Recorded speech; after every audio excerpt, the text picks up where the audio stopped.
గతంలో ఉన్నటువంటి బీఆర్ఎస్ ప్రభుత్వం రైతును రాజు చేస్తామన్నారు, రైతు ఆదాయం రెండింతలు పెంచుతామన్నారు. రైతులు రాజు చేసిన సంగతి దేవుడు కానీ రైతుల్ని అప్పుల పాలు చేసిందనేటువంటిది ఈ సత్యం తెలంగాణ సమాజానికి మొత్తం తెలుసు.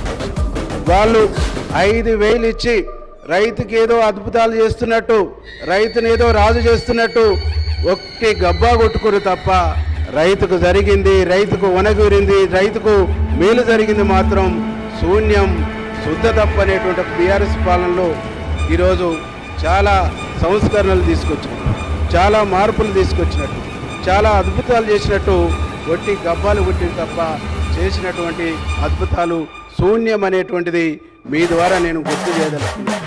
అధ్యక్ష, గడిచిన ప్రభుత్వం అశాస్త్రీయమైనటువంటి ఆలోచన, అశాస్త్రీయమైనటువంటి నిర్ణయాలతోని రైతుల వెన్ను విరిచింది, రైతుల నడ్డి విరిచింది, రైతులను నట్టేయటం ఉంచిందని చెప్పేసి ఈ సందర్భంగా మీకు గుర్తు చేయదలుచుకున్నాను. అదే అట్లాంటి విలువైనటువంటి అగ్రికల్చర్ డిపార్ట్మెంట్ను సర్వనాశనం చేసి రైతాంగాన్ని వీధుల పాలు చేశారనేటువంటి ఒక విషయాన్ని కూడా మీ ద్వారా గుర్తు చేయదలుచుకున్నాను.